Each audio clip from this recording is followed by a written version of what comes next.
Do I want 12 gold statues of myself or 20 giant paintings of me fighting a grizzly bear? I'll do both. Man, I love being famous. Hey there, kiddos. Hey, living large like myself? I bet. Anywho, I'm not sure how much time I have today for Grow TV. Now that I'm famous, I don't have much time for anything but parties, award shows, banquets, and the occasional tennis match with my good friend Jimmy Fallon. Oh, what's that you say? I look and seem different? Well, that's the point, y'all. Before I went viral, I was just a normal dude with a normal job. But now I'm famous. I'm a celebrity, and everyone knows my name. Don't believe me? Well, I got some questions here that only famous people would know. Ready? Number 1. How much does a pound of escargot cost? Answer, 0 pounds. That's not even a real word. Question number 2. How many stars are on the Hollywood Stars Walk of Fame? Easy. At least 15,000. And finally, question number 3. What is the one thing all famous people must say after entering a room? It's very simple. You walk into the room, put your hands like this, then you say, "Howdy ho, I'm famous and I'm here." See? I told you. Now forget the old Carl. The new and improved Carl is here to stay. Oh, hey, Carl. Hi, Alan. Alan. My name's Andy. You know that. Oh, do I? I just know so many people now, it's hard to keep track. Well, I just heard about the viral video that you put out, and I just wanted to stop by and say congrats, man. That's awesome. Thanks. It's nothing really. It was just a matter of time. Matter of time before what? I'm sorry? Nothing. Also, just checking. Are you ready to go? Go? Go where? The laser tag team. We have that tournament today, and you said you would help. Oh, yes, that thing. I'm not sure I can give the proper time and energy into something that small. You see, I have such big plans. Well, you said you would help, and without you, we don't have a team, and we definitely have no chance of winning. I understand, Andy, but the golden statues for winning famous things aren't going to collect themselves. Oh, well, I just thought doing this and being a friend was important to you, but if it's not, it's cool. I get it. I'm going to go and tell the story now. See you later, Andrea.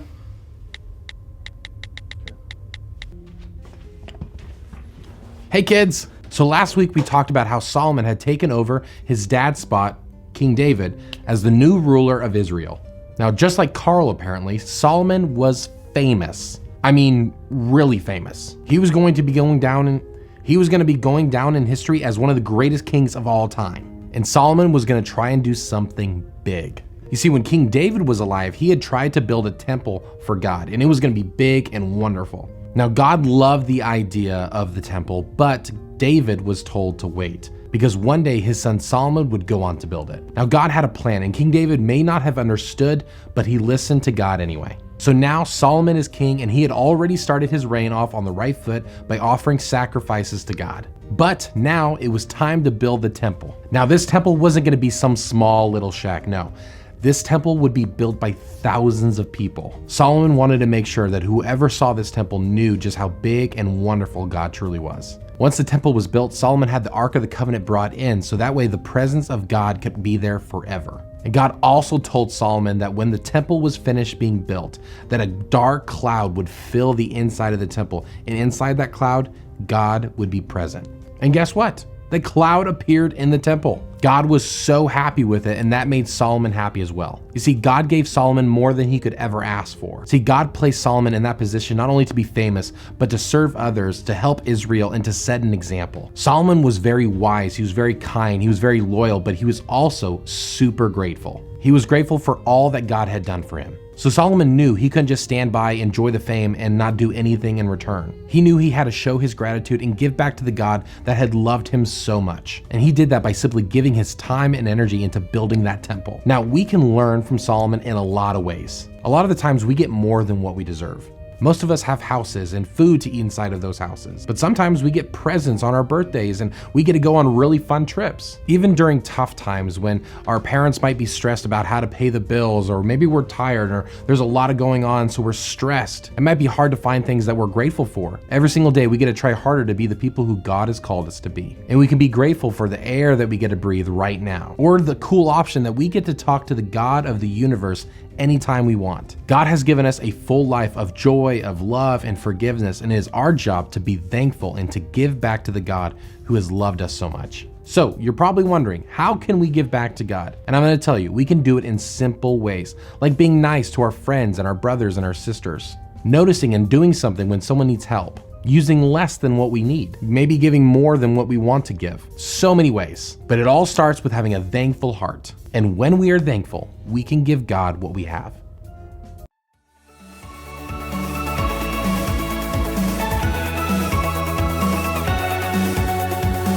All right, our big idea today is when we are thankful, we can give God what we have.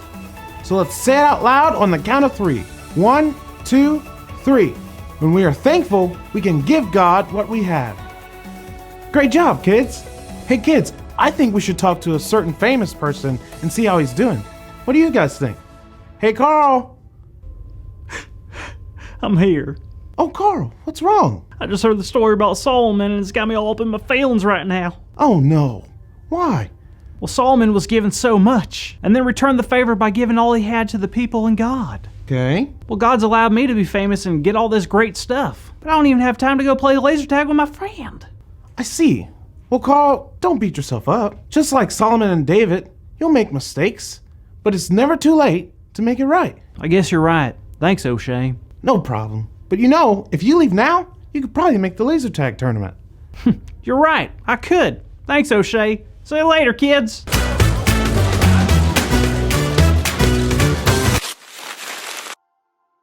It's time for our Bible story. David was learning that being a king wasn't everything he thought it would be. God told David that he would not be the one who would get to build a famous temple for God. David's son Solomon would be. Solomon knew he couldn't build a place that was actually good enough to be God's real house. God is way too big and way too great to fit into any single place here on earth. But Solomon was so thankful to God for showing him kindness and taking care of him that he wanted to give as much as he could back. So he built. Have you ever been so happy and so thankful for a gift that you wanted to give something back to the person who gave it to you? That's how Solomon felt. So Solomon, instead of giving a gift back, gave his time, his energy, and his focus to building a special place for people to spend time with God. The temple that Solomon was building was so special that he cared about every small, tiny, little detail. What is the coolest place you have ever been to? Well, imagine that place, plus infinity, and you might begin to understand just how awesome this temple for God was. In Psalm 84, we hear just how Solomon might have been feeling toward God. A psalm is like a song, and Psalm 84 sings about how there is no place the songwriter would rather be than with God. In fact, it says that one day with God is better than 1,000 days anywhere else. God had given the songwriter and Solomon so many good gifts that they wanted to give the gifts back. They wanted to say thank you back with every song they sang and with every move they made. Can you make some moves right now? Everything that you do is a chance to say thank you. When do you like to say thank you the most? When someone does something nice for you? When someone shares their toys? When your parents cook a yummy dinner? When God does things for us, we can say thank you with what we have, our smiles, our words. We can say thank you with our hands and our feet. When we really think about God's kindness and all He does for us, we can wonder, what in the world can I give back to such a big and good God? But remember today's Bible story, and remember, when we are thankful, we can give God what we have.